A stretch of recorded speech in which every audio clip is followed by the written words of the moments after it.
Hi, welcome to TNPSC சேர்ந்து படிக்கலாம் வாங்க. இன்னைக்கு நம்ம என்ன பார்க்க போறோம்னா 10th தமிழ்நாட்டில் விடுதலை போராட்டம் லெசன்ல பார்ட் 2 தான் பார்க்க போறோம். ஏற்கனவே பார்ட் 1 அப்லோட் பண்ணியிருக்கேன், முடிஞ்சவங்க போய் பாருங்க. ஆரம்பிக்கலாமா?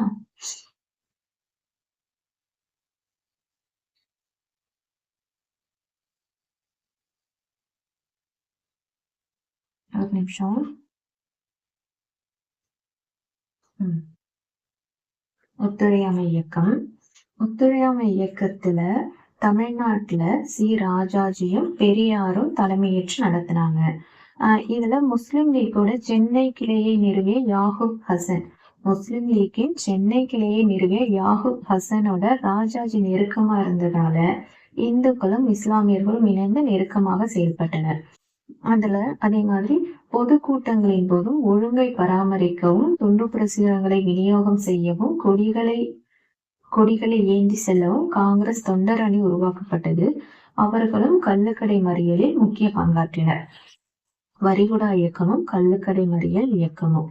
ஒத்துழையாமை இயக்கத்தின் ஒரு பகுதியாக பல இடங்கள்ல விவசாயி வரி கொடுக்க மாட்டேன் அப்படின்னு சொன்னாங்க. இதே மாதிரி தஞ்சாவூர்லயும் வரிகுடா இயக்கம் ஒன்று நடைபெற்றது. எங்க நடைபெற்றது? தஞ்சாவூர்ல வரிகுடா இயக்கம் ஒன்று நடைபெற்றது.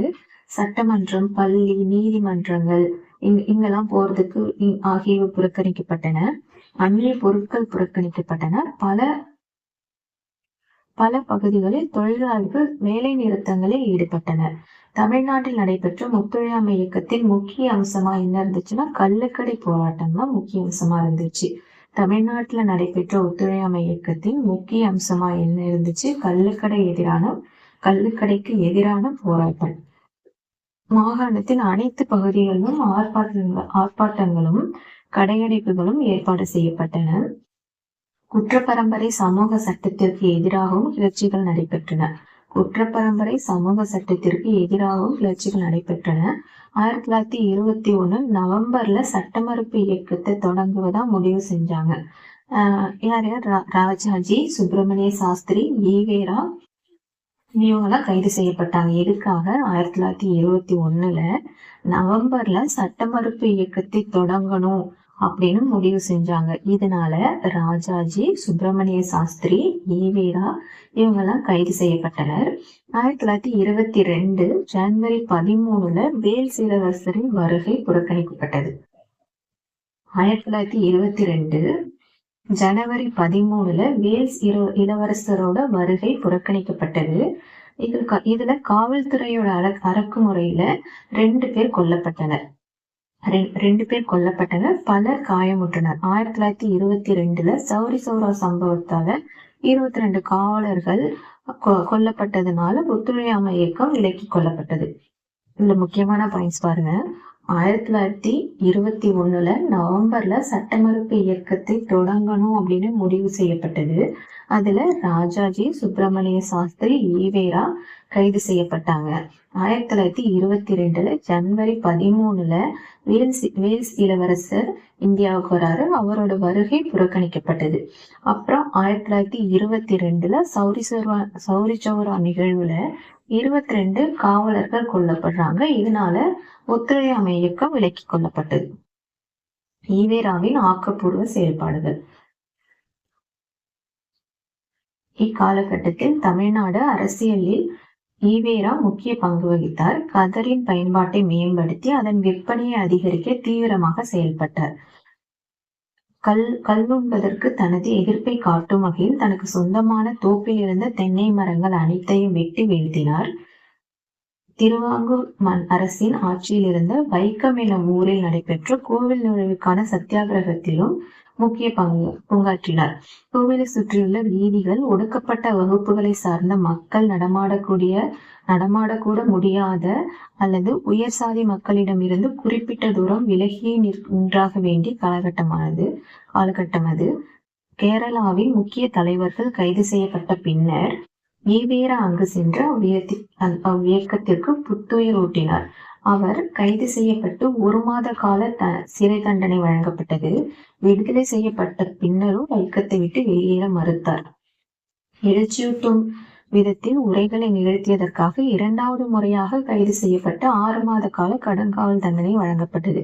விடுதலையாகி ஈரோடு திரும்பிய போது கதர் விற்பனையை முன்னேற்றுவது குறித்து பேசியதற்காக கைது செய்யப்பட்டார். 1925 ஜூன் மாதத்தில் வைக்கத்தில் கோவிலை சுற்றியிருந்த வீதிகளில் வைக்கப்பட்டிருந்த தடை நீக்கப்பட்டது. பாதுகாப்பு பட்டுக்கு எதிராகவும் கோவில் நுழைவு போராட்டத்துக்கு ஆதரவாகவும் அவர் செய்த பங்களிப்பிற்காக வைக்கம் வீரர் என பாராட்டப்பட்டார். இதுல பாருங்க, ஈவேரா என்ன பண்ணாருன்னா கதரோட பயன்பாட்டை அதிகமாக்குறதுக்காக, அதோட விற்பனையை அதிகமாக்குறதுக்காக தீவிரமா செயல்பட்டார். அதே மாதிரி கல்லு குடிக்கிறதுக்கு எதிர்ப்பு தெரிவிக்கும் வகையில் அவரோட சொந்தமான தோப்புல இருந்து தென்னை மரங்கள் எல்லாத்தையும் வெட்டினாரு. அதுக்கப்புறம் என்ன பண்ணாருன்னா வைக்கம், கேரளாவில இருக்கிற வைக்கம் என்ற ஊர்ல கோவில் நுழைவுக்கான சத்தியாகிரக போராட்டத்தையும் நடத்தினாரு. அங்க என்ன ஆச்சுன்னா, அந்த கோவில ஒரு கோவில் இருக்கு, அந்த கோவிலை சுற்றி நடைபாதை இருக்கும் இல்லையா, அங்க கீழ் ஜாதி அப்படின்னு சொல்லப்படுறவங்க அங்க நடக்க கூடாது அப்படின்னு அந்த ஊர்ல ஒரு சட்டம் இருந்துச்சு. அதை மாத்தணும் அப்படின்றதுக்காக கோவில் நுழைவு போராட்டம் நடத்தினாரு. அதுக்காக கைது செஞ்சப்பட்டு 1 மாத கால சிறை தண்டனை, 1 மாசம் சிறையில இருந்தாரு. அதுக்கப்புறம் அவரை விடுதலை பண்றாங்க. விடுதலை செஞ்சதுக்கு அப்புறமும் நான் வைக்கத்தை விட்டு போக மாட்டேன் அப்படின்னு அவர் சொல்றாரு. அதுக்கப்புறமும் அவர் சும்மா இல்ல, திரும்பவும் அவர் நிறைய பேசுறாரு இத பத்தி. அதனால 2வது தடவை கைது செஞ்சு 6 மாசம் அப்ப ஜெயில வச்சிருந்தாங்க. அதுக்கப்புறம் விடுதலை ஆனதுக்கு அப்புறம் ஈரோடு போய் அங்க திரும்பவும் கதர் விற்பனை அதிகமாக்கணும் அப்படின்றதுக்காக உரை நடத்தினாரு. அதுக்காகவும் கைது செய்யப்படுறாரு. அதுக்கப்புறம் 1925 ஜூன் மாசம் 1925 ஜூன் மாசத்துல வைக்கத்தில் கோவிலை சுற்றி இருந்த தடை நீக்கப்பட்டது. இதுக்காக இவருக்கு வைக்கம் வீரர் அப்படின்னு பாராட்டப்படுறாரு. நெக்ஸ்ட் பாருங்க, சேரன்மாதேவி குருகுல பிரச்சனை. ஆயினும் இக்காலகட்டத்தில் ஈவேரா காங்கிரசின் மீது மிகவும் அதிருப்தி கொண்டிருந்தார். அது பிராமணர்களின் நலன்களை மட்டுமே மேம்படுத்துவதாக உணர்ந்தார். ஈவேரா அந்த டைம்ல காங்கிரஸ் மேல ரொம்ப அன்சாட்டிஸ்ஃபைடா இருந்தாராம். காங்கிரஸின் மீது அதிருப்தி கொண்டிருந்தார். ஏன்னு கேட்டீங்கன்னா, அங்க பிராமணர்கள் அதிகமா இருக்காங்க, பிராமணர்களோட நலத்தை மட்டும்தான் நீங்க பாக்குறீங்க அப்படின்னு அவருக்கு ஒரு பார்வை இருந்திருக்கும். இப்போ அந்த நேரத்துல சேரன்மாதேவி குருகுல பிரச்சனையும் வகுப்புவாரி பிரதிநிதித்துவம் தொடர்பாக காங்கிரஸ்குள்ளே ஏற்பட்ட கருத்து வேறுபாடும் ஈவேராவை காங்கிரஸ் விட்டு வெளியேற வைத்தன. சேரன்மாதேவி குருகுல பிரச்சனை மற்றும் வகுப்புவார பிரதிநிதித்துவம் ஈவேராவை காங்கிரஸை விட்டு வெளியேற வைத்தன. தேசிய கல்வியை முன்னெடுக்கும் பொருட்டு ஒரு குருகுலமானது வி சுப்பிரமணியனாரால் சேரன்மாதேவியில் நிறுவப்பட்டது. ஒரு குருகுலம் வி சுப்பிரமணியனாரால் சேரன்மாதேவியில் நிறுவப்பெற்றது. இது காங்கிரஸிடமிருந்து நிதியை பெற்று இந்த குருகுலம் செயல்பட்டது. இது பிடிக்காம நம்ம பெரியார் என்ன பண்றாரு, இந்த மாதிரி மாணவர்களை பாகுபடுத்தி பார்க்க கூடாது, சாதியின் அடிப்படையில இங்க பாகுபடுத்தக்கூடாது, இந்த மாதிரி தனித்தனியாலாம் அவங்க சாப்பாடு யாருக்கு கொடுக்க கூடாது, எல்லா மாணவர்களும் ஒன்னாதான் இருக்கணும் அப்படின்னு சொல்லிட்டு போய் பேசுறாரு. ஆனா அவங்க யாரும் கேட்கல. மற்றொரு தலைவரான பி வரதராஜலுடன் இணைந்து இப்பழக்கத்தை கேள்விக்குள்ளாக்கி கடுமையாக விமர்சித்தார். யாருடன் பாருங்க, ஈவேரா கூட பி வரதராஜுவும் சேர்ந்து இது விமர்சிக்கிறாரு. 1925 நவம்பர் 21 காஞ்சிபுரத்தில் நடைபெற்ற காங்கிரஸ் கமிட்டி மாநாட்டில் அவர் சட்டசபையில் பிராமணர் அல்லாதாருக்கு பிரதிநிதித்துவம் வேண்டும் எனும் கோரிக்கையை முன்வைத்தார். ஒரு நிமிஷம்.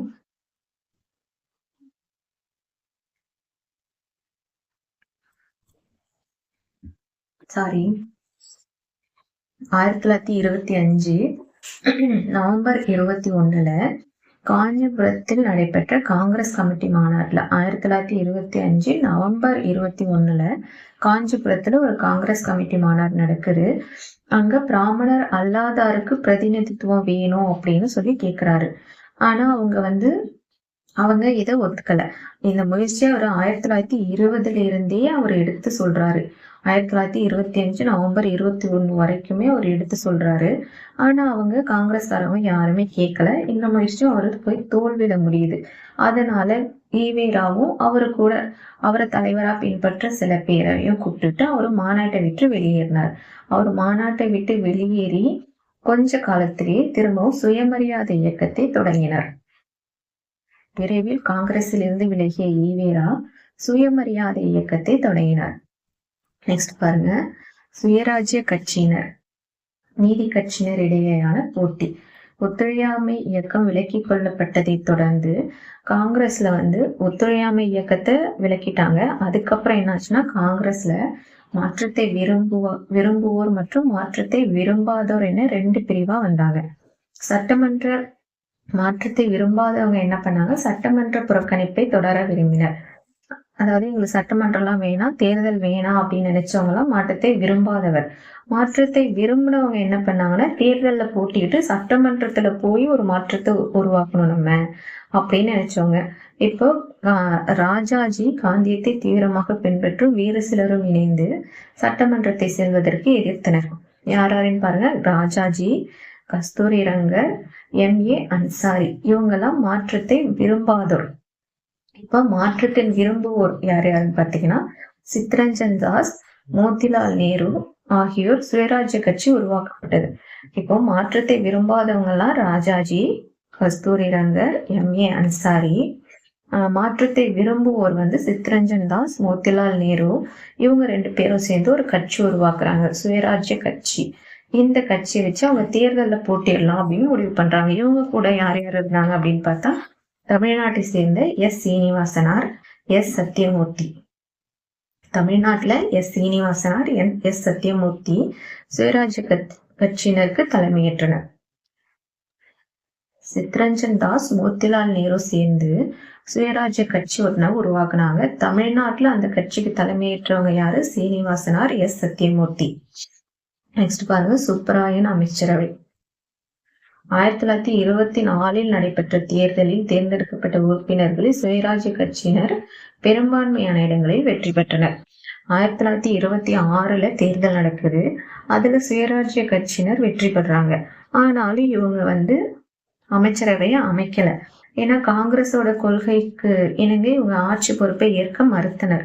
இவருக்கு பதிலாக சுயேட்சை வேட்பாளரான P. சுப்புராயனுக்கு அமைச்சரவையை அமைக்க உதவினர். 1930 நடைபெற்ற தேர்தலில் சுயராஜ்ய கட்சியினர் போட்டியிடாததால் நீதி கட்சி எளிதாக வெற்றி பெற்றது. 1926 சுயராஜ்ய கட்சி நின்று வெற்றி பெற்றுச்சு. இருந்தாலும் நம்ம காங்கிரஸோட கொள்கைக்கு இணங்க அவங்க அமைச்சரவை அமைக்காம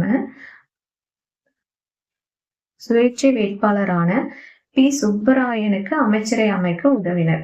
1930 இவங்க எலெக்ஷன்ல போட்டியிடாததுனால நீதி கட்சி வெற்றி பெற்றது. 1937 வரைக்கும் நீதி கட்சி ஆட்சி பொறுப்பை செய்தது.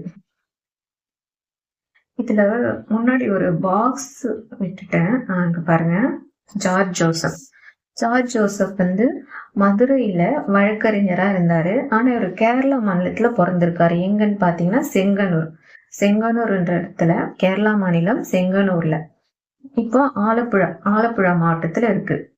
அவரு கேரளாவில பிறந்திருந்தாலும் மதுரையில வசிப்பதுதான் அவருக்கு பிடிச்சிருந்துச்சான்.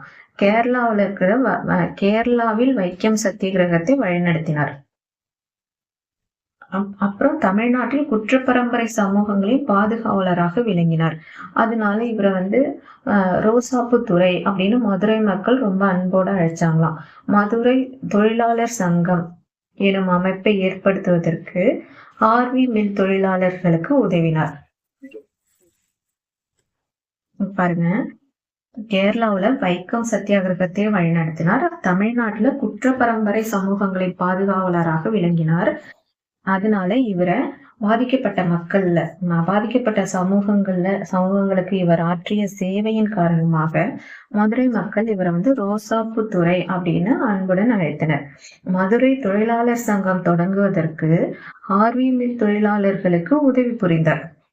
இதனால அந்த அந்த தொடக்க கால போராட்டங்கள் நூற்பாலை தொழிலாளர்களுக்கு ஊதிய உயர்வையும் வேலை நேர குறைப்பையும் பெற்று தந்தன. நெக்ஸ்ட் பாருங்க, நீல் சிலை அகற்றும் போராட்டம் 1927. ஜேம்ஸ் நீல் மதராஸ் துப்பாக்கி ஏந்திய காலாட்படையை சேர்ந்தவர். 1957 கான்பூர் படுகொலை சம்பவத்துல ஆங்கில பெண்களும் குழந்தைகளும் நிறைய பேர் கொல்லப்பட்டாங்க. இதை வஞ்சம் தீர்க்கும் வகையா என்ன பண்ணாரு, நீல் கொடூரமா நடந்துகிட்டாரு. அதுல நம்ம இந்தியர்களை நிறைய பேர் அவரு சுட்டு தள்ளினாரு. அதுக்கப்புறம் இந்திய வீரர் ஒருவரால் கொல்லப்பட்டார். சென்னை மவுண்ட் ரோட்டில் ஆங்கிலேயர் அவருக்கு ஒரு சிலை வைத்தார். பாருங்க, அதாவது இந்தியாவில இருந்துகிட்டு இந்திய மக்களை எவ்வளவு பேரா அவர் கொண்டுட்டாரு. இருந்தாலும் ஆங்கிலேயர்கள் அவரோட சிலைய சென்னை மவுண்ட் ரோட்ல வைக்கிறாங்க.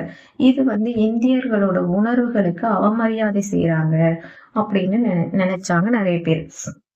அதனால தேசியவாதிகள் சென்னையில் தொடர் போராட்டங்களை மேற்கொண்டனர். சென்னை மாகாணத்தின் பல பகுதிகளில் இருந்து வந்திருந்த போராட்டக்காரர்களுக்கு திருநெல்வேலியை சேர்ந்த எஸ்.என். சோமயாஜுலு தலைமையேற்றார். சென்னை மாகாணத்தின் பல பகுதியிலிருந்து வந்திருந்த போராட்டக்காரர்களுக்கு திருநெல்வேலியை சேர்ந்த எஸ்.என். சோமயாஜுலு தலைமையேற்றார். அச்சமயம் சென்னைக்கு வந்த காந்தியடிகள் போராட்டத்திற்கு ஆதரவு தெரிவித்தார். திருநெல்வேலியை சேர்ந்த எஸ்.என். சோமயாஜுலு தலைமையேற்றார். அந்த நேரத்துல காந்தி வராரு. அவரும் இந்த போராட்டத்திற்கு ஆதரவு கொடுக்கிறாரு. 1937 காங்கிரஸ் ஆட்சி அமைச்சப்போ ராஜாஜி தலைமையில காங்கிரஸ் ஆட்சி அமைந்திருந்த போது அந்த சிலை அகற்றப்பட்டு சென்னை அருங்காட்சியகத்திற்கு அனுப்பப்பட்டது. நெக்ஸ்ட் பாருங்க, சைமன் குழுவை புறக்கணித்தார். 1919 ஆண்டு சட்டத்தின் செயல்பாடுகளை பரிசீலனை செய்வதற்கு 1927 இந்திய சட்டப்பூர்வ ஆணையம் ஒன்று 1919 ஆண்டு சட்டத்தோட செயல்பாடுகளை பரிசீலனை செய்யறதுக்கு ஒரு குழு அமைக்கிறாங்க. 1927 ஒரு சட்டப்பூர்வ ஆணையம் அமைக்கிறாங்க. அதுக்கு யாரு தலைமைன்னு பார்த்தா சர் ஜான் சைமன். அதுல 7 பேர் இருக்காங்க. அந்த 7 பேருமே ஆங்கிலேயர்கள் தான். இதுல இந்தியர்கள் யாருமே இல்லை அப்படின்னு சொல்லிட்டு இந்தியர்கள் கோபம் அடைகிறாங்க. அதனால எங்களுக்கு இந்த சைமன் குழுவை வேணாம் அப்படின்னு சொல்லிட்டு நம்ம இந்தியர்கள் எதிர்க்கிறாங்க. சென்னையில் எஸ். சத்தியமூர்த்தி தலைமையில் சைமன் குழு எதிர்ப்பு பிரச்சார குழு ஒன்று உருவாக்கப்பட்டது. சென்னையில யாரோட தலைமையில சைமன் எதிர்ப்பு போராட்டம் நடந்துச்சு? எஸ். சத்தியமூர்த்தி தலைமையில சென்னையில நடைபெற்றது. மாணவர்கள், கடைகள் வைத்திருப்போர், வழக்கறிஞர், ரயில் பயணிகள் ஆகியோருடைய விரிவான அளவில் புறக்கணிப்பு பிரச்சாரம் மேற்கொள்ளப்பட்டது. 1929 பிப்ரவரி 18 சைமன் குழு சென்னைக்கு வருது. இப்ப அவங்க வராங்க. 1929 பிப்ரவரி 18 சைமன் குழு சென்னைக்கு வந்தப்போ அங்க பொதுக்கூட்டங்கள், எதிர்ப்பு ஊர்வலங்கள், கடையடைப்பு ஆகியன நடந்தன. 1929 பிப்ரவரி 18 சைமன் குழு சென்னைக்கு வருது. அந்த நேரத்துல அவங்களுடைய எதிர்ப்பை தெரிவிக்கும் வகையில் பொதுக்கூட்டங்கள், எதிர்ப்பு ஊர்வலங்கள், கடையடைப்பு ஆகியவை நடக்கின்றன. குழுவுக்கு எதிராக கருப்பு கொடியும் காட்டப்பட்டது. நெக்ஸ்ட் பாருங்க, சட்ட மறுப்பு இயக்கம். பூரண சுயராஜ்யத்தை நோக்கி 1920 தமிழ்நாட்டில் காந்தியடிகள் தலைமையிலான காங்கிரஸ் விருந்துபட்ட அடித்தளத்தை கொண்ட அமைப்பாக மாறிக்கொண்டிருந்தது. 1927 இந்திய தேசிய காங்கிரசின் சென்னை மாநாடு முழுமையான சுதந்திரமே தனது இலக்கு என அறிவித்தது. 1927 காங்கிரஸோட சென்னை மாநாட்டுல முழுமையான சுதந்திரமே தனது இலக்கு அப்படின்னு அறிவித்தது. சைமன் குழுவினை எதிர்த்து அரசியலமைப்பு சீர்திருத்தங்களை வடிவமைப்பதற்காக காங்கிரஸ்ல மோதிலால் நேருவோட தலைமையில ஒரு குழு அமைச்சாங்க. 1929 லாகூர்ல நடந்த காங்கிரஸ் மாநாட்டுல பூரண சுயராஜ்யம், முழு சுதந்திரம் அப்படின்றதே தன்னோட இலக்கா என தீர்மானம் நிறைவேற்றப்பட்டது. 1927 காங்கிரசின் சென்னை மாநாடு முழுமையான சுதந்திரமே தனது இலக்கு என அறிவித்தது. அதுக்கப்புறம் சைமன் குழுவை எதிர்த்து அரசியலமைப்பு சீர்திருத்தங்களை வடிவமைப்பதற்காக காங்கிரசின் மோதிலால் நேருவின் தலைமையில ஒரு குழு அமைத்தது. 1929 லாகூர்ல காங்கிரஸ் மாநாட்டுல பூரண சுவராஜ்யமே தனது இலக்கு அப்படின்னு தீர்மானம் செஞ்சாங்க. மேலும் 1930 ஜனவரி 26 ராவி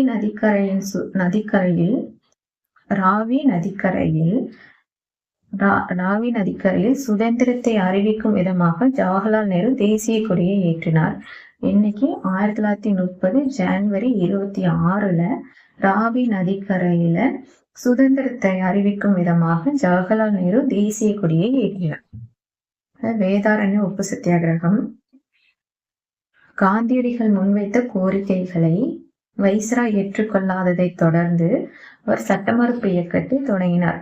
1930 மார்ச் 12 தண்டியை நோக்கி தன்னோட உப்பு சத்தியாகிரகத்தை காந்திஜி ஆரம்பிக்கிறாரு.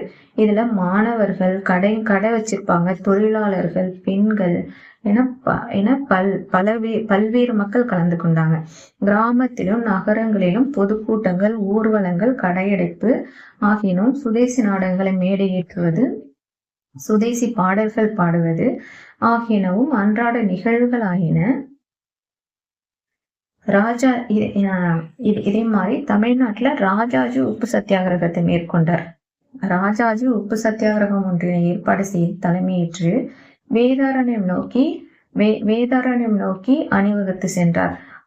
தானாவே இந்த போராட்டத்துக்கு ஆயிரக்கணக்கான தொண்டர்கள் முன் வந்தாருங்க. அதுல 100 தொண்டர்களை மட்டுமே தேர்ந்தெடுத்து அவங்க யாத்திரையை ஆரம்பிச்சாங்க. என்னைக்கு 1930 ஏப்ரல் 13 திருச்சியில இருந்து ஆரம்பிச்சாங்க. ஏப்ரல் 28 தஞ்சாவூர் மாவட்டத்தில் இருக்கிற வேதாரண்யத்துக்கு போனாங்க. 1930 ஏப்ரல் 13 திருச்சியில தன்னோட நடைப்பயணத்தை ஆரம்பிச்சது. ஏப்ரல் 28 வேதாரண்யத்தை போய் அடைஞ்சாங்க. இதுல கத்தியின்றி ரத்தமின்றி யுத்தம் ஒன்று வருகிறது, சத்தியத்தை நித்தியத்தை நம்ப யாரும் சேருவீர் அப்படின்ற சிறப்பு பாடலை நாமக்கல் கவிஞர் ராமலிங்கனார் எழுதியிருந்தாரு. இந்த பாட்டை போற வழியெல்லாம் பாடிட்டு போனாங்க. அவ போற வழியெல்லாம் நல்ல வரவேற்பு கிடைச்சது மக்களிடையே. இப்போ லாஸ்டா அங்க போனதுக்கு அப்புறம் 12 தொண்டர்கள் உப்பு சட்டத்தை மீறி உப்பை அள்ளினர். எத்தனை பேருன்னு பாருங்க, 12 தொண்டர்கள் இதுல கைது செஞ்சப்பட்டாங்க. யாரு? ராஜாஜி, TSS ராஜன், ருக்மணி லட்சுமிபதி, சர்தார் வேதரத்தினம், சாமிநாதர், சந்தானம். ராஜாஜி, TSS ராஜன், திருமதி ருக்மணி லட்சுமிபதி, சர்தார் வேதரத்தினம், சி சாமிநாதர், கே சந்தானம் ஆகியோர் வேதாரண்ய உப்பு சத்தியாகிரகத்தில் பங்கேற்ற ஏனைய முக்கிய தலைவர்கள் ஆவார். தமிழக மாவட்டங்களில் பரவலான போராட்டங்கள். டி. பிரகாசம், கே. நாகேஸ்வர ராவ் ஆகியோர் தலைமையில் சத்தியாகிரகிகள் சென்னையில் அருகேயுள்ள உதயவனம் என்ற இடத்தில் ஒரு முகாமை அமைத்தனர். சென்னையில உதயவனம் அப்படின்ற இடத்துல சத்தியாகிரகிகள் ஒரு முகாமை அமைச்சாங்க. யாரோட தலைமையில? டி. பிரகாசம், கே. நாகேஸ்வர ராவ். ஆனா இவங்களை காவல்துறை கைது செஞ்சாங்க. இந்த நிகழ்வு சென்னையில இவங்களை கைது செஞ்சுட்டாங்க அப்படின்றதுனால சென்னையில கடையடைப்பு நடைபெற்றது. அதுக்கப்புறம் 1930 ஏப்ரல் 27 திருவல்லிக்கேணியில காவல்துறையுடன் மோதல் ஏற்பட்டது. 3 மணி நேரம் இந்த மோதல் தொடர்ந்தது. இதுல 3 பேர் உயிரிழந்தாங்க. இதே மாதிரி ராமேஸ்வரத்திலயும் உப்பு சத்தியாகிரகம் மேற்கொள்றதுக்கு முயற்சிகள் எடுத்தாங்க. அங்கேயும் தொண்டர்களை கைது செஞ்சாங்க. உவரி, அஞ்சங்கோ, வேப்பலோடை, தூத்துக்குடி, தருவைக்குளம் இந்த இடங்கள்லயும் இந்த சத்தியாகிரகம் நடக்கிறதுக்கு மேற்கொண்டாங்க. ஆனா இந்த மாதிரி இடங்கள்லாம் இந்த நடக்க விடாம தடுத்து நிறுத்தப்பட்டன. மாகாணம் முழுவதிலும் நூற்பாலை தொழிலாளர்கள் வேலை நிறுத்தம் செய்தனர். உப்பு சட்டங்களை மீறியதற்காக அபராதம் கட்டிய முதல் பெண்மணி யாருங்க? ருக்மணி லட்சுமிபதி ஆவார்.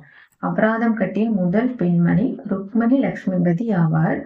இயக்கத்தை நசுக்க காவல்துறை கொடுமையான படையை பயன்படுத்தியது. 1932 ஜனவரி 26 ஆர்யா என அழைக்கப்படும் பாஷ்யம் அப்படின்றவர் புனித ஜார்ஜ் கோட்டையில தேசிய கொடியை ஏற்றினார். சத்தியமூர்த்தி அந்நிய துணிகளை விற்பனை செய்யும் கடைகளை மறியல் செய்தார்.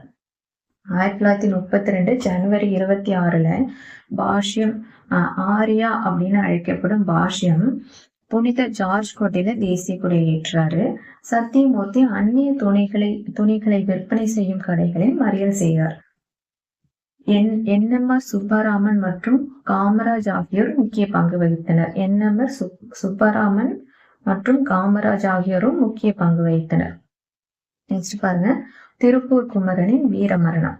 1932 ஜனவரி 11 திருப்பூர்ல கொடிகளை ஏந்திய வண்ணம் நாட்டுப்பற்று மிகுந்த பாடல்களை பாடி சென்ற காவல்துறையினர் இலக்கமின்றி அடித்து உதைக்கப்பட்டனர். இன்னைக்கு 1932 ஜனவரி 11 கொடியை எடுத்துக்கிட்டு கொடியை ஏந்திய வண்ணம் நாட்டுப்பற்று மிகுந்த பாடல்களை பாடிட்டு ஊர்வலம் போறாங்க. இத காவல்துறையினர் பயங்கரமா அடிச்சு துன்புறுத்துறாங்க. இதுல நம்ம திருப்பூர் குமரன் அப்படின்னு சொல்லப்படுற OKSR குமாரசாமி தேசிய கொடியை உயர்த்தி பிடித்தவாறே விழுந்து இறந்தார். ஆகையால் இவர் கொடிகாத்த குமரன் அப்படின்னு புகழப்படுறார். OKSR குமாரசாமி கொடிகளை உயர்த்தி பிடித்தவாறே இறந்தார். ஆகையால் இவரை கொடிகாத்த குமரன் அப்படின்னு புகழப்படுறோம். ஒத்துழையாமை இயக்கம் சமுதாயத்தின் அனைத்து தரப்பு மக்களின் பங்களிப்புடன் நடைபெற்ற தமிழ்நாட்டின் மிகப்பெரிய மக்கள் இயக்கங்களில் ஒன்றாகும். முதல் காங்கிரஸ் அமைச்சரவை 1935 இந்திய அரசாங்க சட்டம் மாநில சுயாட்சிக்கு வழிவகுத்தது. 1935 இந்திய அரசாங்க சட்டம் மாநில சுயாட்சிக்கு வழிவகுத்தது. சட்டமன்றத்திற்கு பொறுப்பான அமைச்சர்கள் குழு மாகாண அதிகாரங்களை நிர்வகித்தது. இருந்த போதிலும் தேர்ந்தெடுக்கப்பட்ட அரசின் ஆலோசனைகளை புறக்கணிக்கும் அதிகாரத்தை ஆளுநர் பெற்றிருந்தார். 1937 தேர்தலில் காங்கிரஸ் வெற்றி பெற்றது. 1935 இந்திய அரசாங்க சட்டம் மாநில சுயாட்சிக்கு வழிவகுத்தது. சட்டமன்றத்திற்கு பொறுப்பான அமைச்சர்கள் குழு மாகாண அதிகாரங்களை நிர்வகித்தது. இருந்தாலும் மாகாண அதிகாரங்கள் அமைச்சர்கள்ட்ட இருந்தாலும் இந்த அரசு கொடுக்கிற ஆலோசனையை புறக்கணிக்கும் அதிகாரம் யார்கிட்ட இருந்துச்சுன்னா ஆளுநர் கிட்ட. இப்போ 1937 தேர்தல் நடக்குது. அதுல காங்கிரஸ் வெற்றி பெறாங்க. முதலா காங்கிரஸ் அமைச்சரவை அமைச்சது ராஜாஜி. அவர் அமைச்ச உடனே ஃபர்ஸ்ட் என்ன பண்ணாரு, மதுவிலக்கை பரிசோதனை முயற்சிக்காக சேலத்தில் அறிமுகம் செய்தார். அவர் ஃபர்ஸ்ட் பண்ணதுன்னா மதுவிலக்கு. எங்க அவர் ஃபர்ஸ்ட் பண்ணாரு, சேலத்துல. இதனால வரும் வருவாய் இழப்பை ஈடு செய்ய அவர் என்ன பண்றாருன்னா விற்பனை வரியை அறிமுகப்படுத்தினார். மதுவிலக்கு ஸ்டார்ட் பண்ணதும் ராஜாஜி. அதுல வர வருவாய் இழப்பை ஈடு செய்யறதுக்கு என்ன பண்ணாரு அப்படின்னா விற்பனை வரியை அறிமுகப்படுத்தினாரு. நிறைய கோவில்களை திறந்து வைத்தாரு. அதாவது ஒடுக்கப்பட்டவர்களுக்கு அப்படின்னு இருக்கிற கோயில்களை திறந்து வைத்தார். டி பிரகாசம் மேற்கொண்ட முயற்சியினால் ஜமீன்தாரர்களின் பகுதிகளை சேர்ந்த குத்தகைக்காரர்களின் நிலை குறித்து விசாரணை செய்ய விசாரணை குழு ஒன்று அமைக்கப்பட்டது. யாரோட முயற்சியால? டி பிரகாசம் முயற்சியினால் ஜமீன்தார்களின் பகுதிகளை சேர்ந்த குத்தகைக்காரர்களின் நிலைகளை குறித்து விசாரணை செய்ய விசாரணை குழு ஒன்றும் அமைக்கப்பட்டது. கிராமப்புற கடன் பிரச்சனைகளை தீர்ப்பதற்காக கடன் சமரச வாரியங்களும் அமைக்கப்பட்டது. இதுக்கப்புறம் என்னாச்சுன்னா இரண்டாம் உலகப் போர் வருது. இந்த இரண்டாம் உலகப் போர்ல இந்திய தலைவர்களை கலந்து ஆலோசிக்காமலேயே ஆங்கிலேய அரசு இவங்கெல்லாம் போருக்கு வருவாங்க அப்படின்ற மாதிரி உலகப் போர்ல இந்திய வீரர்களை ஈடுபடுத்தியதுனால காங்கிரஸ் கட்சி ராஜினாமா பண்ணிட்டாங்க. காங்கிரஸ் அமைச்சரவை ராஜினாமா செய்தது. மதுரை ஹரிஜன சேவ சங்கத்தின் தலைவர் வைத்தியநாதர், செயலர் NN கோபாலசாமி ஆகியோரால் 1939 ஜூலை 9 1939 ஜூலை 9 மதுரை மீனாட்சி அம்மன் கோவில்ல ஹரிஜன மக்கள் நுழையக்கூடாது அப்படின்னு திட்டமிடப்பட்டது. ஒடுக்கப்பட்ட மக்களுடன், அதாவது மதுரை ஹரிஜன சேவக் சங்கத்தின் தலைவர் வைத்தியநாதர், செயலர் என்.எல். கோபாலசாமி ஆகியோரால் 1939 ஜனவரி 9 மதுரை மீனாட்சி அம்மன் கோவில்ல ஒடுக்கப்பட்டவங்க எல்லாம் நுழையக்கூடாது அப்படின்னு சொல்லிட்டு ஒரு திட்டம் போடுறாங்க. அந்த ஒடுக்கப்பட்ட மக்களுக்கு எதிராக உள்ள குடிமை சமூக குறைபாடுகளை அகற்றுவதற்காக 1939 கோவில் நுழைவு அங்கீகார இழப்பீடு சட்டம் இயற்றப்பட்டது. 1939 கோவில் நுழைவு அங்கீகார இழப்பீடு சட்டம் இயற்றப்பட்டது. ஹிந்தி எதிர்ப்பு போராட்டம். பள்ளிகள்ல இந்தி மொழி கட்டாயமா ஆக்கணும் அப்படின்னு சொல்லிட்டு ராஜாஜியால ஒரு முயற்சி மேற்கொள்றாரு. இது பயங்கர சர்ச்சைக்குள்ள முயற்சியா ஆகுது. இதற்கு எதிராக ஈவேரா போராட்டம் நடத்துறாரு. இதுல இந்திய எதிர்ப்பு மாநாடு எங்க நடந்துச்சுன்னு பாருங்க, சேலத்துல ஒண்ணு நடத்தினாரு. ஈவேரா இந்திய எதிர்ப்பு மாநாடு ஒன்றை சேலத்தில் நடத்தினார். அதுக்கப்புறம் இந்திய எதிர்ப்பு போராட்டத்திற்கு ஒடுக்கப்பட்டோர் கூட்டமைப்பும் முஸ்லிம் லீக்கும் ஆதரவு அளித்தனர். ஒடுக்கப்பட்டோர் கூட்டமைப்பு மற்றும் முஸ்லிம் லீக்கும் ஆதரவு அளித்தனர். தாளமுத்து மற்றும் நடராஜன் என 2 ஆர்வமிகு போராட்டக்காரர்கள் சிறையில் மரணம் அடைந்தனர்.